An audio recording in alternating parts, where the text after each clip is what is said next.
Hello guys and welcome back.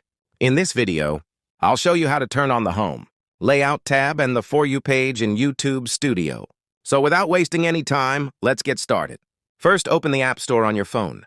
In the search bar, type YouTube Studio and make sure the app is downloaded and updated to the latest version.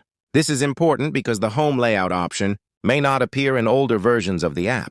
Once the app is updated, open YouTube Studio. Now look at the top right corner of the screen and tap on your profile icon. After that, tap on your profile picture again to open the settings menu. In the middle of the screen, you will see the Home Layout tab. Tap on it and you will find a toggle for the Home tab. Simply turn this toggle on as soon as you enable it.